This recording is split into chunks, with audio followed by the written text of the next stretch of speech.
Hello guys and welcome back to my YouTube channel. This is me Barkha Sahni और मैं आ गई हूँ एक नई वीडियो के साथ। तो आज इस वीडियो में मैं आपको लास्ट स्ट्रेटजी बताने वाली हूँ क्लास 12 बिजनेस स्टडीज़ की कि किस तरीके से बिजनेस स्टडीज़ को अब पढ़ना है, क्या लास्ट टिप्स है मेरी बिजनेस स्टडीज़ के रिगार्डिंग, वो मैं सब कुछ आपको इस वीडियो में बताऊंगी। इंपॉर्टेंट टॉपिक्स क्या हैं, किससे क्वेश्चन आता है, किस टाइप का क्वेश्चन आता है, तो वो सब कुछ मैं आपको इस वीडियो में बताने वाली हूँ। तो इस वीडियो को पूरा अच्छे से देखना। तो आज की इस वीडियो को शुरू करते। तो देखो, सबसे पहले बिजनेस स्टडीज में जो आपको पढ़ना चाहिए अभी इस टाइम में वो है एनसीईआरटी। तो सबसे पहले तो एनसीईआरटी पढ़ने पे फोकस करना। जिन बच्चों ने चैप्टर्स पढ़ लिए हैं, ठीक है, पूनम गांधी से या वन शॉट वगैरह से, ये कोई भी अदर रेफरेंस बुक से अगर आपने चैप्टर रीड कर लिए हैं तो बहुत अच्छी बात है। बट नाउ इट्स टाइम कि अगर आपने एनसीईआरटी नहीं पढ़ी है तो अब एनसीईआरटी को पढ़ कर जाओ, क्योंकि एनसीईआरटी अगर आप नहीं पढ़ कर जाओगे तो वहां पे आप केस स्टडीज नहीं सॉल्व कर पाओगे, केस स्टडीज में आपको प्रॉब्लम आएगी। तो एनसीईआरटी को लाइन बाय लाइन रीड करके जाना ताकि वहां पे आपको केस स्टडीज में नहीं प्रॉब्लम आए और आप केस स्टडी को ईजिली आइडेंटिफाई कर सको। तो ईजिली अगर आपको केस स्टडी को आइडेंटिफाई करना है तो आप एनसीईआरटी पढ़कर जाओगे। दूसरा, एनसीईआरटी पढ़ने से ये फायदा है कि एनसीईआरटी में जो कीवर्ड्स यूज हुए हैं वो कीवर्ड्स ना आप अपने आंसर्स में यूज कर सकते हो।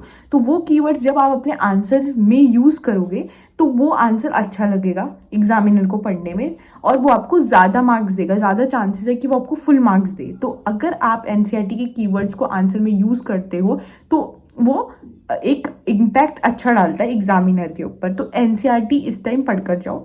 अब बुक उठाओ, लाइन बाय लाइन एनसीईआरटी को ऐसे रीड करो, जो भी उसमें कीवर्ड्स आ रहे हैं आपके सामने अंडरलाइन करो। कोई इंपॉर्टेंट लाइन आ रही है, आपको ऐसा लग रहा है कि हाँ ये इंपॉर्टेंट है, तो उसे अंडरलाइन कर लो। अभी भी आपके पास टाइम है, आप लाइन बाय लाइन रीड कर सकते हो, इतना नहीं टाइम लगता। बस फटाफट ऐसे रीड ही तो मारना है, हो जाएगा रीड। अब वो बच्चे जिन्होंने नहीं पढ़े रेफरेंस बुक्स वगैरह से चैप्टर, ठीक है, अभी वो अटके हुए हैं, अभी उनका सिलेबस ही कंप्लीट नहीं हुआ है, तो पहले तो आप अपना सिलेबस कंप्लीट करो। सिलेबस कंप्लीट करने के लिए आप अभी वन शॉट का यूज कर सकते हो, कोई भी रेफरेंस बुक का यूज कर सकते हो पढ़ने के लिए। तो अभी आपको फटाफट से पहले सिलेबस कंप्लीशन में ध्यान देना है। तो सिलेबस कंप्लीट करने के लिए जो है आप पहले वन शॉट एक वीडियो देख लो ताकि आपको चैप्टर का आइडिया हो जाए। फिर रेफरेंस बुक से चैप्टर को रीड मार लो और जो हेड पॉइंट्स हैं या फिर उसका एक्सप्लेनेशन है उसको थोड़ा बहुत समझ लो। फिर एनसीईआरटी एक बार लास्ट में रीड मार लेना। एनसीईआरटी रीड मारोगे तो ज्यादा अच्छा रहेगा। खाली पूनम गांधी या रेफरेंस बुक से पढ़कर जाओगे तो फिर वहां पे केस स्टडीज वगैरह में थोड़ी प्रॉब्लम आपको आ सकती है। तो एनसीईआरटी मेरी तो ये है कि मस्ट पढ़कर, मतलब पक्का आपको एनसीईआरटी पढ़कर जानी ही चाहिए। नेक्स्ट चीज मैं बोलूंगी कि आप जो है इस टाइम ये चीज भी करो, दैट इज आप सैम्पल पेपर्स भी लगाओ।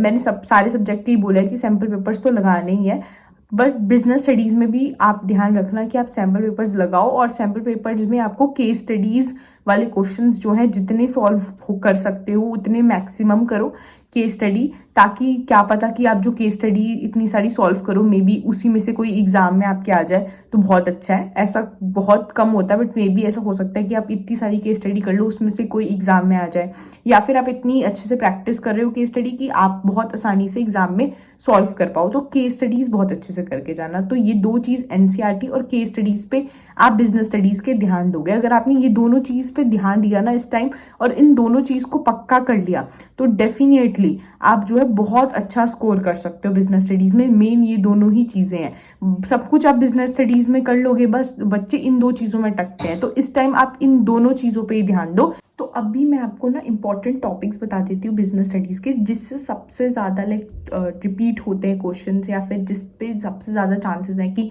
इन टॉपिक से क्वेश्चन आए। तो इन टॉपिक्स को ना बहुत अच्छे से कर जाना आप लोग। तो जो चैप्टर नंबर 1 है आपका बिजनेस स्टडीज का, nature and significance of management, तो उससे जो टॉपिक इंपॉर्टेंट है आपका वो है कोऑर्डिनेशन। ठीक है, कोऑर्डिनेशन पे क्वेश्चन आता है, या तो वो आपको एक केस स्टडी दे देते हैं और बोलते हैं कि कॉन्सेप्ट को आइडेंटिफाई करो और वो कॉन्सेप्ट कोऑर्डिनेशन होता है ना। उससे रिलेटेड आपको बोल देंगे कि कोऑर्डिनेशन की इंपॉर्टेंस बता दो या कोऑर्डिनेशन के फीचर्स बता दो। तो कोऑर्डिनेशन को पूरा अच्छे से करके जाना। देन जो लेवल्स हैं, लेवल्स वाला टॉपिक है इसमें, लेवल्स ऑफ मैनेजमेंट, उसमें top level, middle level, lower level, ये एक इंपॉर्टेंट टॉपिक है। इस पे आप पे कोई भी ऐसे वो एमसीक्यू पूछ लेते हैं, जैसे कि वो बोलेंगे कि बताओ जो अजय है वो एज अ सुपरवाइजर काम कर रहा है तो वो कौन से लेवल में आएगा, है ना, या फिर वो as a board of director काम कर रहा है तो वो कौन से लेवल में आएगा, कुछ भी ऐसे वो छोटी मोटी केस स्टडी बना देंगे एमसीक्यू टाइप में, तो उससे क्वेश्चन पूछ सकते हैं। तो लेवल्स ऑफ मैनेजमेंट को अच्छे से कर जाना।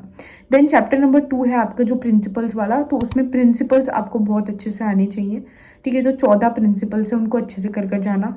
टेलर्स की टेक्निक भी इंपॉर्टेंट है, वो भी अच्छे से करके जाना। देन चैप्टर नंबर 3 है जो आपका बिजनेस एनवायरनमेंट, उसमें डायमेंशंस आपको करने हैं। उस चैप्टर में वैसे ही कुछ नहीं है, बट उसमें जो डायमेंशंस है पॉलिटिकल, सोशल, लीगल, डायमेंशंस को अच्छे से कर जाना। देन चैप्टर नंबर 4 जो है आपका दैट इज प्लानिंग। तो प्लानिंग के अंदर जो है आप प्लानिंग का प्रोसेस कर अच्छे से जाओगे, ठीक है। प्लानिंग प्रोसेस और उसकी लिमिटेशंस, प्लानिंग की लिमिटेशंस भी इंपॉर्टेंट है। अब प्लानिंग प्रोसेस पे वो ऐसे क्वेश्चन दे देते हैं कि लाइक उन्होंने प्लानिंग के कुछ प्रोसेस आपको दे देंगे, बता देंगे कि ये प्रोसेस हो रखा है, वो पूछ लेंगे कि आगे के प्रोसेस आप बता दो, तो ऐसा क्वेश्चन दे सकते हैं। या फिर वो प्लानिंग प्रोसेस के ऊपर कोई केस स्टडी बना के दे सकते हैं, ठीक है। ये डायरेक्टली पूछ सकते हैं, तो किस तरीके का भी क्वेश्चन देख सकते हैं। तो प्लानिंग प्रोसेस को बहुत अच्छे से करना है और प्लानिंग की लिमिटेशंस को।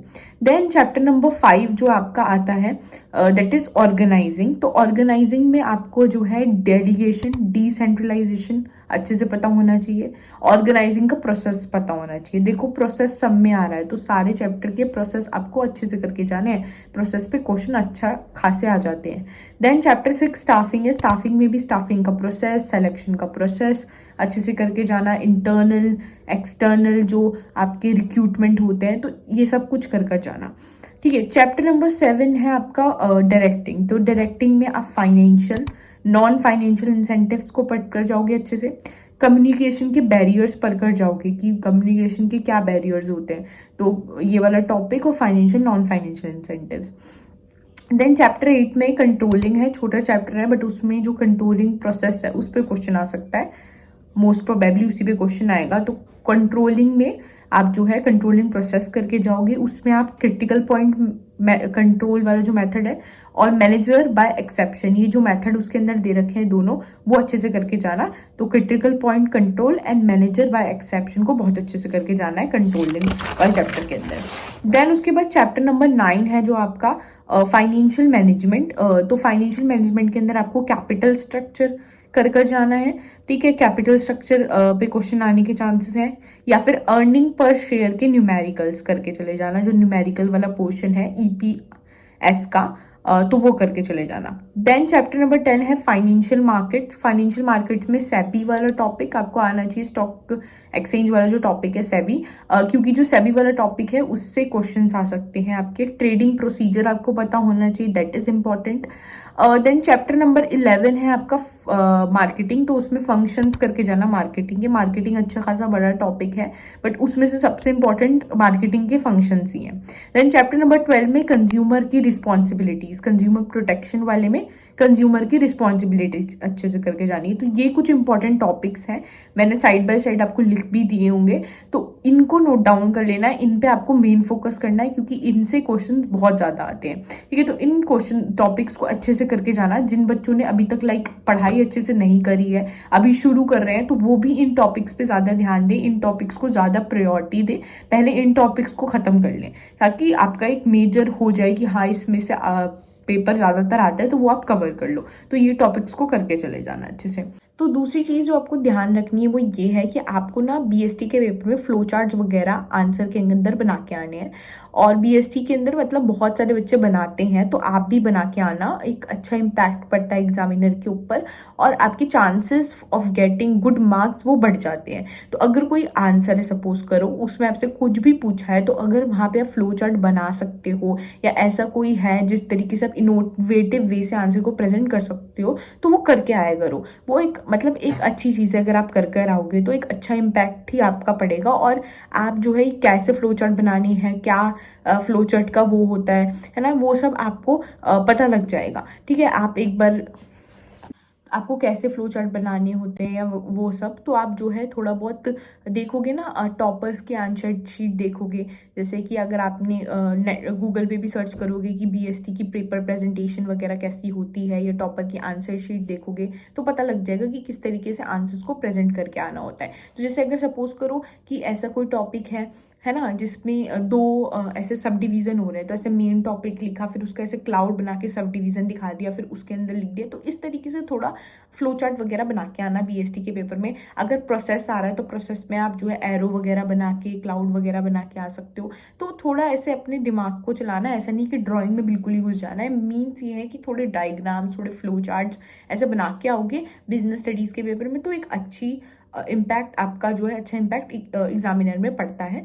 तो ये चीज़ आप ध्यान रखोगे बीएसटी में। तो अभी जैसे आप प्रैक्टिस कर रहे हो सैम्पल पेपर वगैरह की, तो थोड़े ना फ्लो चार्ट वगैरह बना के ही प्रैक्टिस करना, ये चीज़ माइंड में रखना, मेरा मतलब है। तो बीएसटी पे आप अच्छे से ध्यान दे लो आप, क्योंकि मतलब बीएसटी को हम थोड़ा ऐसे लाइट ही लेके चलते हैं, अकाउंट इको से थोड़ा सा कम लेके चलते हैं। बट अब बिजनेस स्टडीज़ पे भी आप ध्यान दो। अब ऐसा एंड टाइम आ गया जहाँ पे आपके लिए सारे सब्जेक्ट इक्वली इंपॉर्टेंट होने चाहिए, क्योंकि सारे सब्जेक्ट इक्वल मार्क्स कैरी करते हैं। तो इसलिए सारे सब्जेक्ट को इक्वली आप ट्रीटमेंट दो और अच्छे से प्रैक्टिस करो। और जो बिजनेस स्टडीज़ है उसके सैम्पल पेपर्स ऐसे ज़रूरी नहीं आपको लिख लिख के लगाने हैं। मैंने बताया, आप जैसे जो थ्योरी सब्जेक्ट है उनके जो सैम्पल पेपर्स है उनके आप क्वेश्चन पढ़ के ऐसे रीड करके भी सैम्पल पेपर्स को लगा सकते हो, ठीक है, ताकि आपकी ज़्यादा से ज़्यादा मैक्सिमम क्वेश्चन प्रैक्टिस हो। तो लिखने की जगह आप जो है पढ़ लो, सैम्पल पेपर को रीड कर लो, क्वेश्चन पढ़ा, आंसर सोल्यूशन देख लिया, या फिर क्वेश्चन पढ़ा, खुद आंसर पहले सोच लो कि क्या होगा, फिर एक बार सोल्यूशन से अपने आंसर को मैच कर लो। तो इस तरीके से भी आप सैम्पल पेपर्स को सॉल्व कर सकते हो, तो वो भी आपके लिए अच्छे ही तरीके से ही काम आएगा आगे। तो मैक्सिमम उससे आपकी प्रैक्टिस हो जाएगी क्वेश्चन की। तो बीएसटी के लिए बस इतना ही। अगर आपको ये वीडियो पसंद आई है तो प्लीज़ इस वीडियो को लाइक कर देना, मेरे चैनल को सब्सक्राइब कर देना, और अगर आपको इकोनॉमिक्स के लिए भी ये वीडियो चाहिए तो मुझे कमेंट सेक्शन में बता देना। Thank you so much.